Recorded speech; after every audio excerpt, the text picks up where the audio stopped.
Tinha vontade de ir para esses lugares que eu fui para ampliar o meu horizonte, mas eu nunca fui uma pessoa que teve sonhos de que a minha vida só ficaria muito boa se eu fosse assim para um lugar bem radicalmente, morar nos Estados Unidos, morar na França.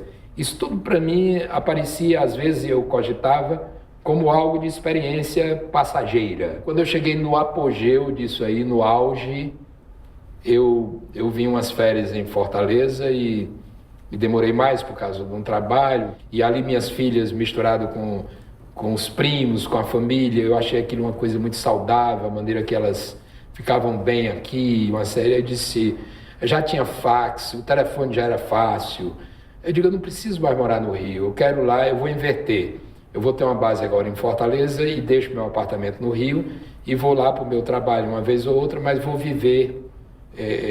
Para um letrista é possível. O Dragão do Mar foi uma ideia do Paulo Linhares, né? Quando ele era secretário de Cultura, teve a ideia de fazer um centro cultural. Nessa época, no mundo todo, havia uma tendência enorme a se fazer esse tipo de equipamento. Havia outro item notável também, é que esse edifício e sua função ali naquela área viesse no futuro a colaborar com a potencial reabilitação urbana da zona, né?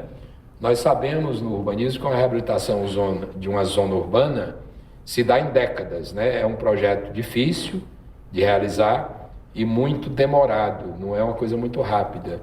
E eu digo isso para esclarecer que o Dragão do Mar, como projeto, nunca em nenhum documento dele colocou que ia reabilitar a zona da Praia de Iracema. Ele ia se colocar como algo a colaborar quando isso fosse planejado, que a rigor nunca foi até hoje. Um centro cultural no Ceará não podia ser, por exemplo, uma torre de vidro. Já nascia morto como proposta cultural, porque já contrariava, digamos assim, uma visão mais adequada de relação ambiental, climatológica, cultural, etc, etc, etc. E daí veio uma ideia de algo que fosse entre o urbano e o arquitetônico, ou seja, que tivesse uma escala que tem horas que parece que é um pedaço da cidade, tem horas que é um prédio, de novo, e que isso levasse as pessoas a ter interesse em andar nele, numa dimensão maior, e que essa dimensão maior se assemelhasse a uma rua, e que essa rua, porque a rua é o espaço que oferta da melhor maneira essas oportunidades que você não programou. E, ao mesmo tempo, a gente quebraria essa tendência, esse conceito do container. A gente faria uma coisa de componentes urbanos agregados numa forma integrada. Eu desconfio que o Dragão é muito querido pela população. E acho que, para um arquiteto, sem querer puxar brasa para minha sardinha, acho até que é uma sorte isso. Para um arquiteto, a coisa mais difícil de engendrar e de receber resultados de comunicação é exatamente isso aí. É fazer um edifício que a população diz assim, eu gosto desse lugar e não quero que destrua e não quero que ele se acabe. Quero que ele permaneça. E o que eu sinto com relação ao Dragão, aqui e acolá, alguém fala uma coisa, fala outra, acho que faz parte, é super normal, mas quando eu vejo um objetivo de projeto se concretizar, quando a gente desenhou, a gente determinou uma coisa, que a gente atenderia a todo o programa que o contratante solicitou. Então ele pediu um museu, nós desenhamos um museu, ele pediu um teatro. Nós temos a obrigação de satisfazer ao programa do que o contratante pediu.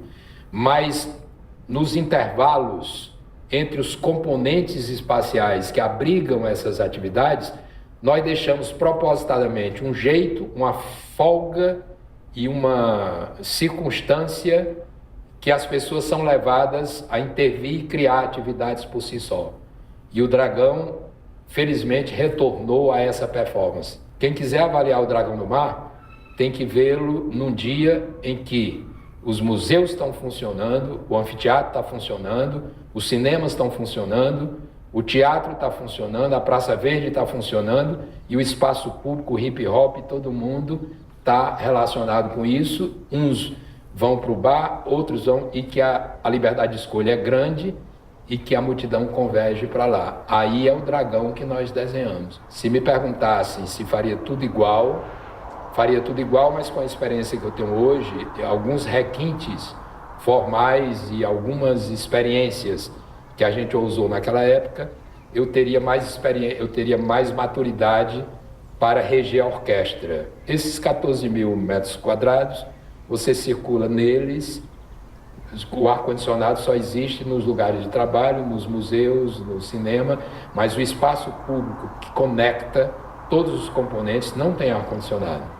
E ali nós fomos nos proteger, lançamos mão de digamos assim, de uma lição antiga da arquitetura da nossa região, que é exatamente o teto alto, a porosidade, dialogar bem com o vento leste, se proteger do rigor do vento oeste em algumas situações. Na realidade, a forma que encontramos, eu e Delberg, ao desenhar o dragão, para que aquelas funções se comunicassem com as pessoas, atraísse e agrupasse as pessoas daquela forma que está ali, no fundo, foi um esforço muito grande de trazer lições da arquitetura original da região, da parte, digamos assim, vernacular, de uma parte até simbólica, de uma parte ligada à cromática e também de aspectos ligados à maneira de se reunir, a maneira de ver e ser visto, a maneira de se relacionar com o conforto da sombra projetada.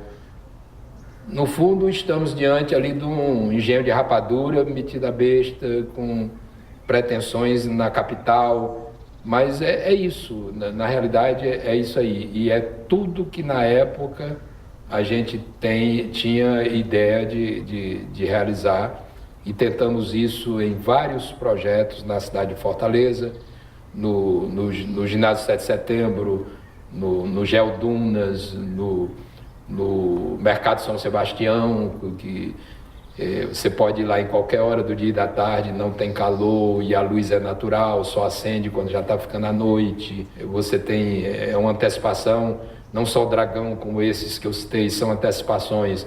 Aquilo que hoje é gritante, todo mundo exige, que é prédios com visão sustentável, né? E eu estou falando de projetos de 20 anos atrás, todos eles. O dragão, o desenho mesmo tem 21 anos, né? A construção tem 15 anos, mas o desenho tem 21 anos. Se considerar que ele começou uns 2 anos antes, ele tem 23 anos, né? E é um projeto que só com meu lápis eu tenho anotado 1.200 horas de trabalho. Além da equipe toda, além do Delberg, além dos outros.